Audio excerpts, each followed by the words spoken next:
Bugünkü dərsimiz olur əməkdaşlıq və kommunikasiya strategiyaları. Yəni əlaqə strategiyaları, qarşılıqlı əlaqə strategiyaları. Bu strategiyalar nə işə yarayır? Bu strategiyalar daha çox aparılır cütlərlə və qrup formasında. Yəni əsas iş 2 nəfər arasında olur, verilmiş tapşırıq. Və yaxud da ki, uşaqlar qrup formasında, 3-5 nəfərlik qruplar formasında verilən işi yerinə yetirirlər.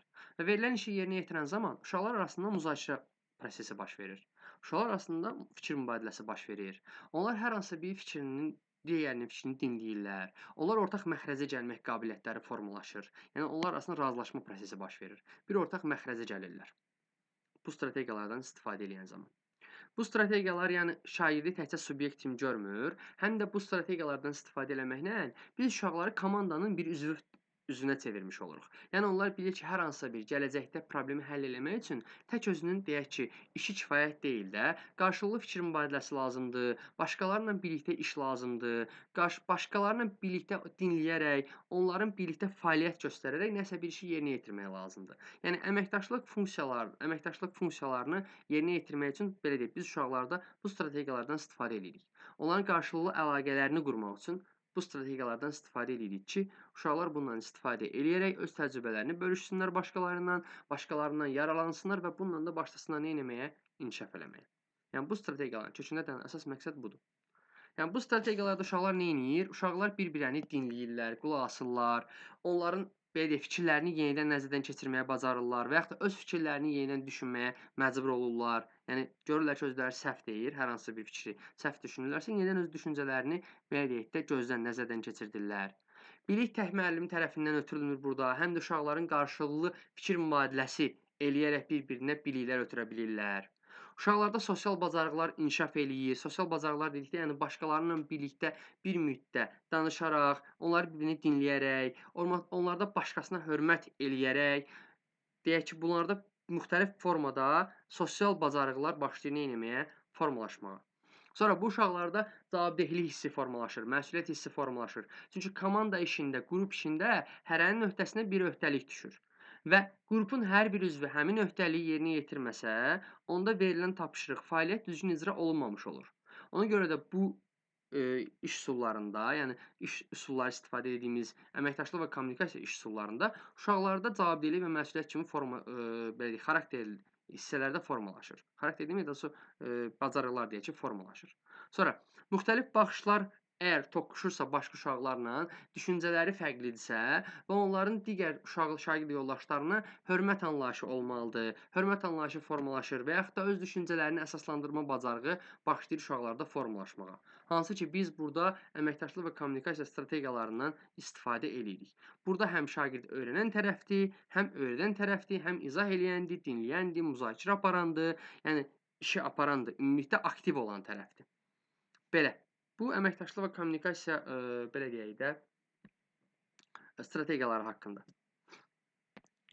Sonra gəldik bunların hamısını bir-birində baxmağa ki, bunlar nə deməkdir? Yəni daha çox hansılardır? İlk olaraq başlayırıq beyin əmləsindən. Beyin əmləsi iş üsulunda digər adı əqli hücumdur. Burada nədir? Burada hər hansı bir problem ortalığa qoyulur. Uşaqlar çoxsaylı fikirlər bildirirlər. Burada əsas məqsəd uşaqların çoxsaylı fikir bildirməyidir. Biz deyilən hər hansı bir fikri mühakimə eləmirik. Yəni fikrə əlavə bir fikir verib onu qiymətləndirmirik ki, deyilən fikir, deyilən deyək ki, problemlə bağlı deyilən həll yolu uyğundur yoxsa uyğun deyili qiymətləndirmirik. Sadəcə olaraq uşaqlardan fərqli düşüncələrini ortalığa qoymağa çalışırıq ki, onlar hər biri öz fərqli düşüncələrini irəli sürsünlər. Yəni bunu da qrupla aparıla bilər, fərdi aparıla bilər.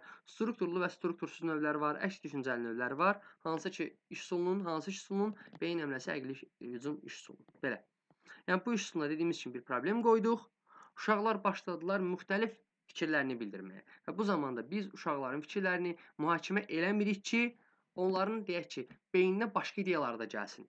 Məntiqsiz olsa belə onların fikirləri mühakimə olunmur.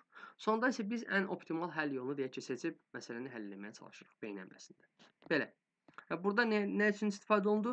Uşaqların bir-birinin belə deyək ki, hər birinin daha doğrusu düşüncələrini ortaya atması və qrup formasında bu işi keyfiyyətli formada yerinə yetirməyinə şərait yaradırıq. Belə.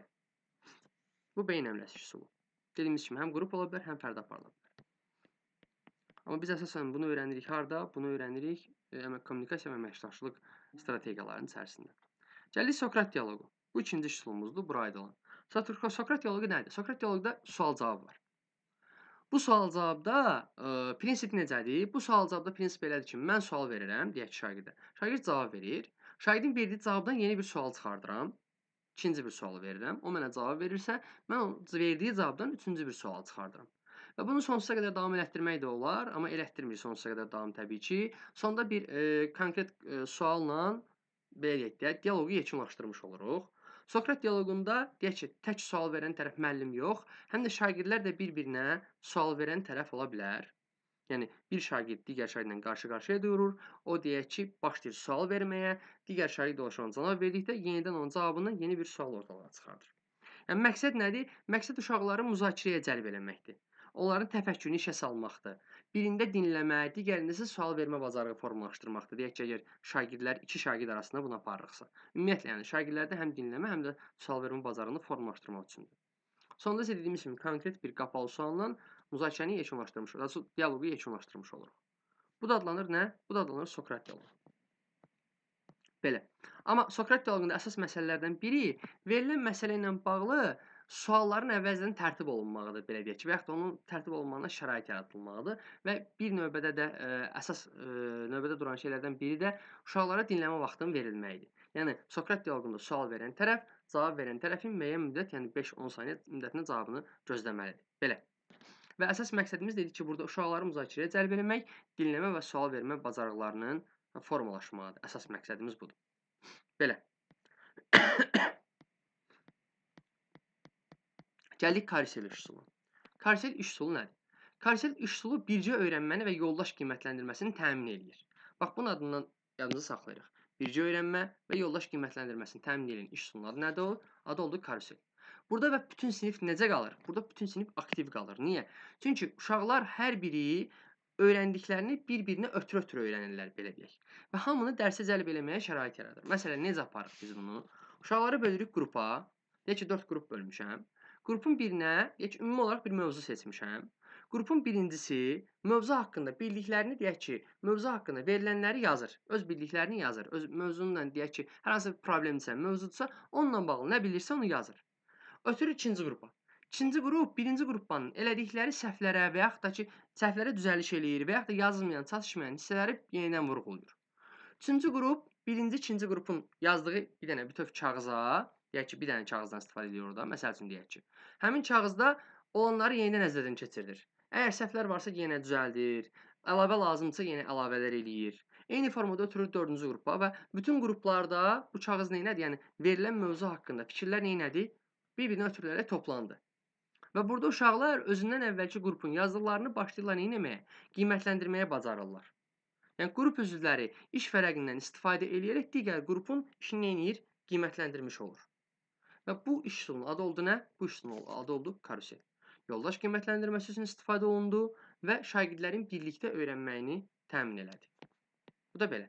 Yəni əməkdaşlıq və kommunikasiya bacarıqlarını bu iş üsulu formalaşdırmış olur. Sonra gəlik dəyərmə masa. Bundan əvvəl beyin əmləsi üsulu haqqında danışdıq. Beyin əmləsi nə idi? Beyin əmləsində uşaqlar fərdi formada və yaxud da qrup formasında başlayırlar nə etməyə? Fikirlərini bildirməyə. Dəyərmə masada isə adından göründüyü kimi bir dəyərmə masa arxasında otururuq. Bu beyin əmləsinin bir növüdür. Burada müxtəlif fikirlər toplanılır, dəyərləndirilir, izahat verilir, suallar belə deyək də ötürülərək şagirdlərə hər hansı bir məsələ ilə bağlı fikirlərini bildirmək tapşırılır. Çox vaxt bunu kağız formasında eləyə bilərik, amma bunu belə kağız formasında eləməsək də şifahi formada da istifadə eləyə bilərik. Yəni biz sual veririk uşaqlara. Uşaqlar məsəl üçün kağız formasında deyək ki, istifadə ediriksə, hər bir qrupa kağız parçası veririk. Başlayırlar uşaqlar kağız parçasında qrup üzvləri arasında ötürərək bir-birindən başlayırlar ideyalarını yazmağa. Deyək ki, ortaya bir problem atmışdım.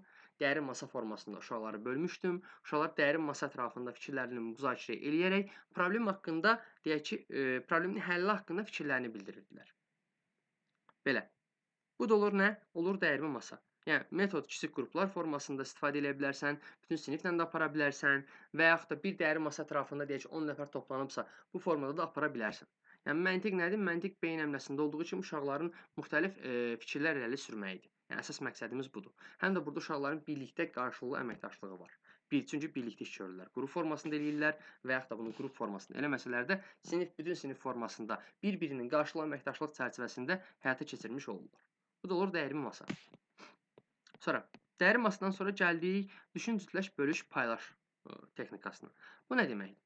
Burada fəaliyyət bir uşaqdan başlayır, bütün sinifi əhatə eləyərək gedir. Necə olur?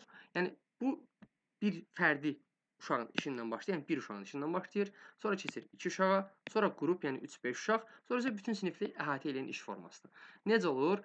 Necə olur deyəndə, məsəl üçün ilk olaraq biz burada hər hansı bir mövzu atırıq, mövzu veririk. Uşaq başlayır mövzu ilə bağlı ilk olaraq fərdi olaraq düşüncələrini bildirməyə. Sonra sinif parta yoldaşı ilə, daha doğrusu, oturduğu parta yoldaşı ilə başlayır fikirlərini bölüşməyə. Ondan sonra bir qrup yaradırlar. Qrup olaraq iki parta, deyək ki, arxa və ön parta birləşir. Qrup olaraq fikirlərini bölüşürlər. Sonra isə bütün fikirlər siniflə bölüşülür. Və burada gördüyümüz kimi bir uşaqdan başlayır, sonda bütün sinifi əhatə eləyən bir belə deyək fəaliyyət həyata keçirilir. Burada deyir introvert və ekstrovert şagirdlərin hər biri üçün, şəxsiyyət növünə malik olan hər bir şəxs üçün daha səmərəlidir. Həm introvertlər çox xoşlayır bunu, həm də ki ekstravertlər xoşlayır və müxtəlif intellekt növlərinə malik olan şagirdlər üçün həm fərd daxili, həm də ki belə deyək də fərd daxilindən əlavə digər intellekt növünə malik olan şagirdlər üçün də daha əlverişlidir bu. Niyə? Çünki introvertlər özlərinə qapalı olurlar və belə deyək tək işləməyi xoşlayırlar. Ekstravertlər isə başqaları ilə birlikdə işləməyi xoşlayırlar. Şəxsarası intellektdə məsələn başqalarıyla birlikdə işləməyi xoşlayır. Fərd-daxili intellekt isə özü tək işləməyi xoşlayır. Yəni burada müxtəlif intellekt növlərinə və ekstravert, introvert şəxsiyyət növlərinə aid deyəndə, yəni hər birinin xoşuna gəldiyində bu nəzərdə tutulur ki, çünki burada bir uşaqdan başlayır, uşaq özü fəaliyyəti tək yerinə yetirir, həm cütlərlə yerinə yetirir, həm qrup yoldaşları ilə bölüşərək yerinə yetirir, həm də bütün siniflə sonda paylaşır deyə, yəni əlaqə qurur deyə hamısından. Biz burada yəni həm introvertlərdən, həm də ekstravertlərin belə deyək də istəklərini nəzərə almış oluruq. Bu iş formasından iş üsulundan da istifadə eləyəndə. Belə. Yəni burada da gedişat haqqında uzun-uzadı məlumat verilibdir. Sonra, buradakı əsas məsələ nədir? Buradakı əsas məsələ sualların qoyuluşunda, sualların və yaxud da problemin qoyuluşunda YTS belə deyək də uyğun qoymaqdır. Yəni YTS nədir? Yuxarı təfəkkür səviyyəsi. Yəni sual açıq tipli qoyulmalıdır və uşaqların fikirlər bildirəcəyi formada qoyulmalıdır ki, müzakirə bir uşaqdan başlayaraq bütün sinifi əhatə edəcək çərçivədə həyata keçsin. Yəni sual qapalı tiplə qoyulası olsa, yəni biz bütün sinifi müzakirəyə cəlb edə bilməyəcəyik. Yəni bütün prosesə hamını cəlb edə bilməyəcəyik. Amma suallar açıq formada verilirsə, yuxarı təfəkkür səviyyəsinə aid olaraq verilirsə, proses bir uşaqdan başlayaraq bütün sinifi əhatə edən bir prosesə çevrilir. Bu da oldu belə. Gəldik müzakirə xəritəsi. Müzakirə xəritəsi nə üçündür? Müzakirə xəritəsi hər hansı bir mövzu ilə bağlıdır, hər hansı bir məsələ ilə bağlıdır. Mövzu ilə, məsələ ilə bağlı ideyaların, informasiyaların, əlavə fikirlərin mübadiləsi üçündür. Yəni fikir mübadiləsi üçündür ümumiyyətlə desək. Və burada bir cümlə var, yadımızda saxlayırıq. Şəxsi konseptual anlayışı qurmağa kömək eləyir. Yəni müzakirə xəritəsi şagirddə şəxsi konseptual anlayışını qurmağa kömək eləyən bir iş üsuludur. İdeyaları əsaslandırmağa kömək eləyir, müzakirəni sistemlaşdırmağa kömək eləyir. Və burada müzakirə texnikasından istifadə olunur. Elə adından göründüyü kimi, çünki müzakirə xəritəsidir. Çünki adından göründüyü kimi müzakirə xəritəsi iş üsuludur.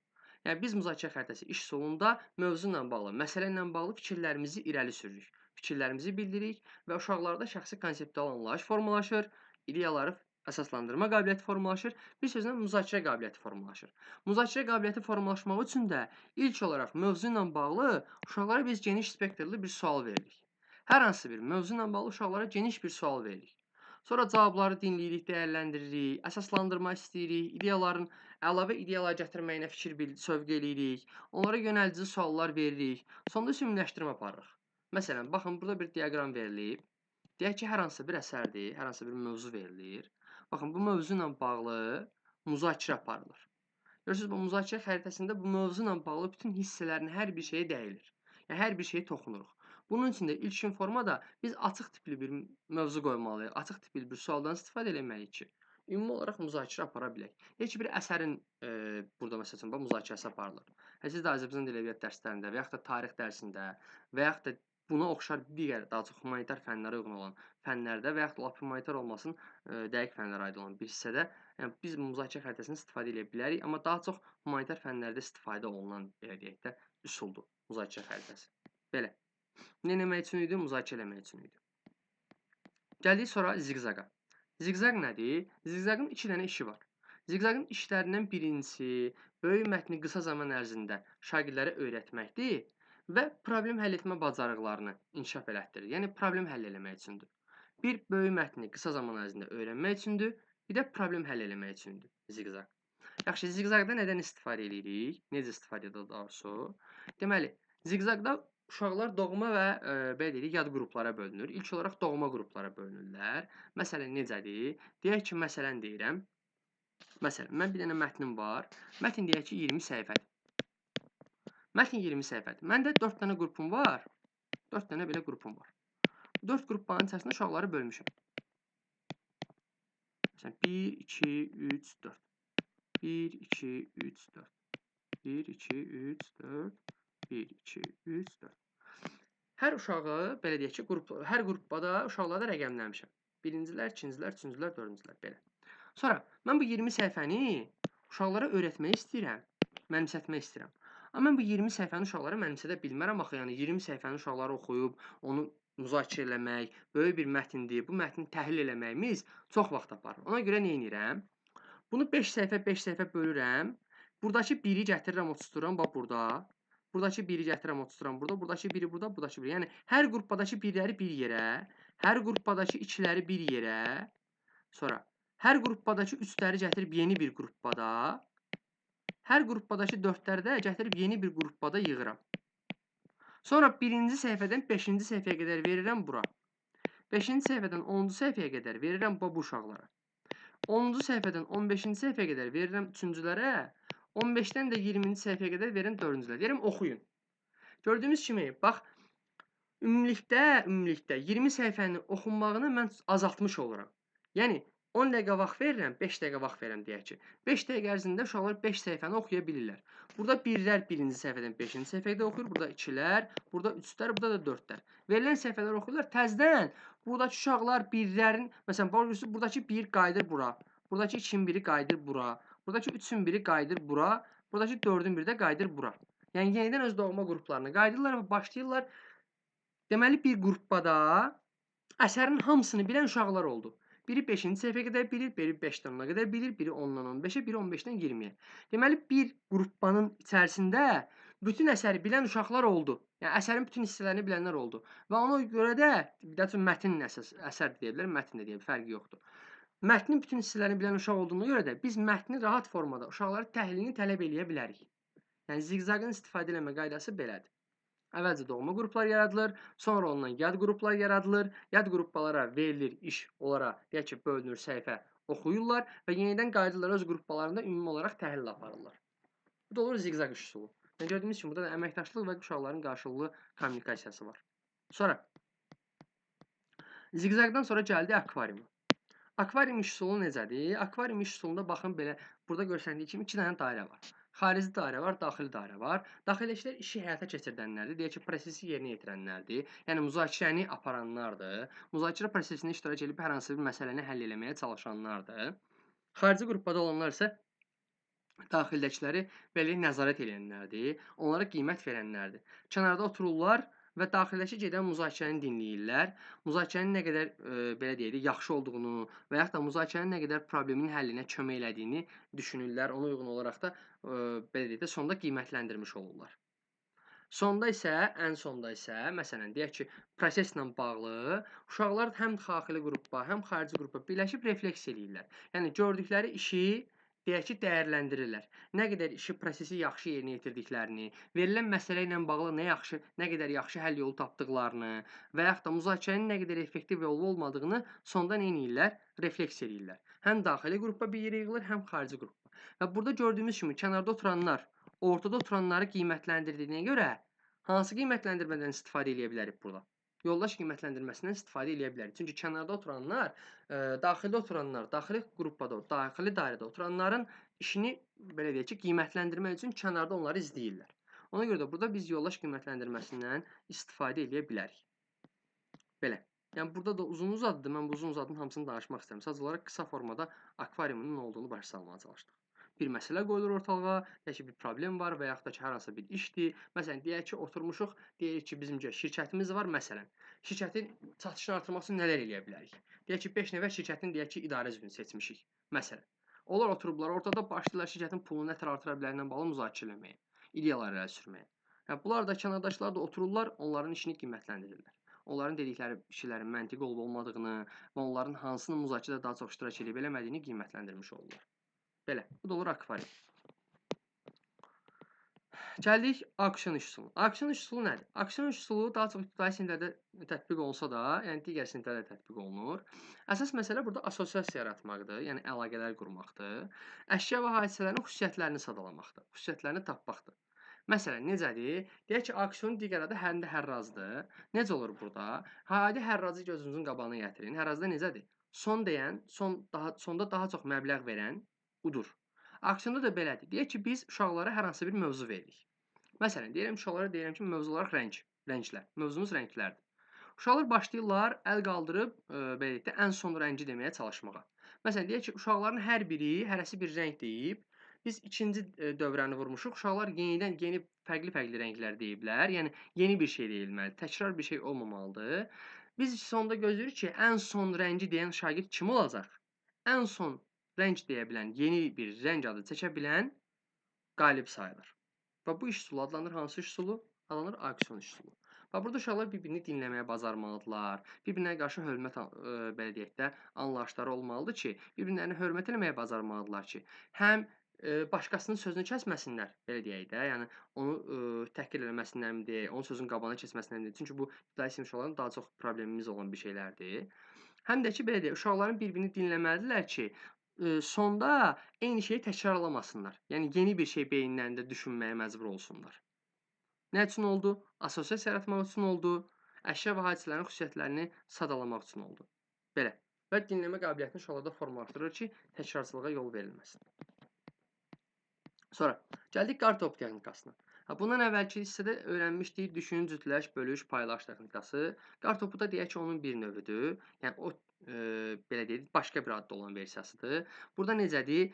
Hər hansısa bir məsələ, konsepsiya haqqında, mövzu haqqında uşaqlarda fikir bildirilir və bu bir nəfərdən başlayaraq kiçik-kiçik qruplar formasında və qrupların da sonunda birləşərək bütün sinifi əhatə eləməsindən yekunlaşan bir iş üsuludur.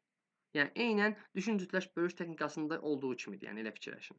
Əvvəlcə bir uşaqdan başlayır, sonra isə qruplar birləşərək bütün sinifi əhatə eləmiş olur. Necə ki, qar topasında biz belə deyək də, şaxta düzəldəndə qarın dənəsini balaca-balaca birləşdiririk bir yerə, sonra başlayırıq onu fırlada, sonda nəsə bir forma əmələ gətirməyə, şaxta bayatmağa. Eynən də burada uşaqlar başlayır bir uşaqdan başlayaraq, bir qruppadan başlayaraq, bütün qrupların bir yerə yığılaraq, sonda ümumi bir işin ortalığa çıxmağına gətirib çıxardır. Yəni mövzu və yaxud da baxın burada göstərilir. Mövzu və yaxud da tələb olunan məlumat şagirdlərə təqdim olunur. Şagirdlər məlumatları nəzərdən keçirirlər. Ondan sonra başlayırlar bununla bağlı işlərini görməyə. Yəni bir uşaqdan başlayırlar, sonra qruplar böyüyərək bütün sinifi əhatə edən bir iş formasına çevrilmiş olur. Belə. Yəni gedişatını özünüz oxuyasınız. Sadəcə olaraq mən qısa çalışdığım qədər hər bir sual haqqında məlumat verirəm. Nəyə oxşadı? Düşün, cütləş, bölüşə oxşadı. Belə. Gəlir sonra sinif künclərinə. Sinif küncləri nədir? Sinif künclərində çox maraqlı bir iş üsuludur. Yəni uşaqlar burada həm hərəkət eləyirlər, həm də ki öz düşüncələrini bölüşürlər. Məsələn, deyək ki, mən ortalığa bir fikir atıram. Hər hansı bir düşüncədir, X bir düşüncədir. Məsələn, uşaqlara bir fikir bildirirəm və uşaqlara deyirəm ki, mənim dediyimlə, yəni ümumiyyətlə mən bildirdiyim fikirlə razısınızmı, razı deyilsizmi və yaxud da deyilənlərlə əminsinizmi, deyilənlərə əmin deyilsizmi deyə bir sözlər yazıram və küncləri göstərərəm ki, birinci künc razıyam olanların olduğu küncdür, ikinci künc razı deyilənlərin, üçüncü künc də əmin olmayanların, belə deyək. Uşaqlar hər biri başlayırlar həmin künclərə yerlərini almağa, öz düşüncələrinə uyğun olaraq və sonra başlayırlar fikirlərini bildirməyə. Və məsələ ilə bağlı, niyə elə düşündükləri ilə bağlı fikirlərini bildirmiş olurlar. Yəni eyni küncdə olan uşaqlar niyə belə dediklərini əsaslandırmalıdırlar. Yəni sübutlar axtarırlar ki, niyə belə düşünürlər. Və burada da düşün, cütləş, bölüş, paylaş texnikasından istifadə eləyirik. Nə üçün istifadə olundu? Həm uşaqları hərəkət elətdirmək üçün istifadə olundu, həm də düşüncələrini siniflə bölüşmək imkanı verən bir iş üsulu oldu. Burada da gördüyümüz kimi razıyamlar, məsələn deyək ki, bir qrupdur. əmin razı deyiləmlər bir qrupdur, əmin deyiləmlər bir qrupdur. Və hər biri öz düşüncələri haqqında başlayırlar nə etməyə? Fikirlərini əsaslandırmağa. Bu da olur sinif küncləri. Mən kiməm nədir? Mən kiməm yəqin ki, oyun olaraq da oynamışsınız hansısa biriniz. Deməli, mən kiməmdə hər hansı yazıcı, şair, alim, X bir şəxs haqqında fərqi yoxdur. Belə deyək də, ad yazılır. Məsələn, deyək ki, alnına uşaqların ad yazırıq və yaxud da ki, deyək ki, papaq formasında hər hansı bir şey, kağız düzəldirik. Uşaqların başına qoyuruq onu. Uşaqların belə deyək də, əyləncəli olaraq öyrətməyə çalışırıq. Hər hansısa bir şəxsiyyəti yadına salmağa çalışırıq və yaxud da onu tapmağa çalışırıq, belə deyək. Uşaqların başına deyək ki, ad yazılır, başının üstünə papaq qoyulur, məsəl üçün kağız formasında. Ora ad yazılır, hər hansı bir şəxsin adı. Uşaq başlayır sual verməyə. Mən şairəmmi? Hə, bəli deyilirsə, məsəl üçün başlayır digər bir sual verməyə ki, necə mövzuda əsərlər yazmışam, vətənpərvərliyimi, yoxsa sevgimi mövzusunda əsərlər yazmışam və yaxud da deyək ki, mən tarixi şəxsiyyətəmmi? Bəli, yaxın dövr aidəmmi? Ona cavab verilir ki, bəli və yaxud da keçmiş dövrə aid tarixi şəxsiyyətəmi? Bəli. Bu kimi suallar verərək şagird özünün kim olduğunu, yəni başında olan yazının nə olduğunu tapmağa çalışır. Və bu uşaqların öyrəndiklərini nə qədər yaxşı belə deyək də əlaqələndirdiklərini, nə qədər yaxşı mənimsədiklərini ortalığa çıxardır ki, uşaqlar öyrəndiyi belə deyək ki, əvvəlki mövzuları və yaxud da ki, öyrəndiyi şəxsiyyəti, obrazı nə qədər yaxşı öyrənə bilib. Bax, mən kimim iş üsulundan onun üçün istifadə olundu. Əlaqələndirmək üçün, yəni öyrəndiklərini nə qədər yaxşı mənimsədiklərini bilmək üçün və əlaqələndirmə qabiliyyətini formalaşdırmaq üçün mən kimim iş üsulundan istifadə olundu. Burada məsələn uşaqlarda digər bacarıq olaraq sual vermə bacarığı da formalaşır. Çünki uşaq başlayır özünü tapmaq üçün, özünün kim olduğunu tapmaq üçün müxtəlif suallar verməyə və bu uşaqlara əyləncəli formada öyrənməyinə şərait yaradır. Həm də mən kimim iş üsulu. Sonra gəlik debat iş üsuluna. Debat iş üsulu nədir? Debat, yəqin ki, çoxlarınız istifadə eləmisiniz debatdan və yaxud da iştirak eləmisiniz. Debat deyir, bir mövzunun formal müzakirəsini ehtiva eləyir. Yəni, biz sadəcə olaraq müzakirə eləyirik. Amma digər müzakirələrdən fərqlənir. Digər müzakirələrdən fərqlənmənin səbəb nədir? Burada qruplar olur və qruplar öz fikirlərini müdafiə eləməlidirlər. Bax, qruplar öz fikirlərini müdafiə eləməlidirlər. Debatda şagirdlər arqument gətirirlər, əsaslandırma eləyirlər, öz tənqidi yanaşmalarını irəli sürərək fikirlər bildirirlər və debat ən çox məntiqi riyazi təfəkkürlü uşaqlar üçün daha üstün, belə deyək də, daha çox onlar iştirak eləyirlər. Çünki onlar verilən hər hansı məsələ ilə bağlı əsaslı arqument gətirməyə bacarırlar, məntiqi düşünməyə bacarırlar, tənqidi düşünməyə bacarırlar, əsaslandırma qabiliyyətləri olur. Debat necə oldu? İki qruplarla oldu. Bir dənə fikir qoyulur ortalığa. Məsəl üçün, bir deyək ki, mövzu qoyulur. Azərbaycan Avropaya aiddir, yoxsa Asiya aiddir? Məsələn, belə. Avropa mədəniyyətinə daha çox yaxınıq, yoxsa Asiya mədəniyyətinə daha çox yaxınıq? Daha çox, yəni belə deyək. Qərb mədəniyyətinə yaxınıq, yoxsa Şərq mədəniyyətinə yaxınıq? Belə bir mövzu qoyulur və uşaqlar iki qrupa bölünürlər. Bir deyir biz daha çox Qərb mədəniyyəti yönümlüyük, o bir deyir Şərq mədəniyyəti yönümlüyük. Belə. Hər biri də fikirlərini təsdiq eləyən arqumentlər tapmalıdırlar və qarşısındakının fikirlərini səhv çıxardan arqumentlər tapmalıdırlar. Amma burada səhv çıxartmaq sadəcə qışqırmaqla, bağırmaqla, mən düz deyirəm, sən səhv deyirsən mənasında olmamalıdır. Burada konkret olaraq fikirlər olmalıdır, faktlar olmalıdır, sübutlar olmalıdır, dəlillər olmalıdır. Yəni məntiqli düşünülmüş və belə deyək ki, deyilmiş düşüncələr olmalıdır ki, bununla qarşısındakına fikirlərini bildirməyə çalışmalısan debatda. Yəni, sadəcə olaraq mən düz deyirəm, sən səhv deyirsən, sən sakit dur yanaşmasında olmamalıyıq. Debatın məntiqi o deyil. Debatda iki qrupaya bölünürüksə də hər iki qrupa bir-birinə qarşı olaraq suallar verməyə bacarmalıdır. Suallar verəndə elə çaşdırıcı yox, səhv çıxarıcı suallar verməyə çalışmalısan. Yəni, bunu belə deyirəm ki, rahat formada yadınızda qalsın. Səhv çıxarıcı suallar o demək ki, sən yəni elə sual verirsən ki, qarşındakını səhv eləməyə məcbur eləyirsən. Amma məntiqli suallar verərək bunu eləməyə çalışırsan. Məntiqsiz və yaxud da ki, belə deyək də, hay-küy salaraq qarşındakını səhv çıxartmağa çalışmırsan. Belə. Hə, debat uşaqlara nə qazandırır? Debat uşaqlara müstəqil və komanda formada işləmə qabiliyyəti bacarığı qazandırır. Auditoriya qarşısında sərbəst özünü ifadə eləmə imkanı bacarığı qazandırır. Natiqlik bacarığı verir sənə. Səndə tənqidi düşünmə bacarığı formalaşdırır.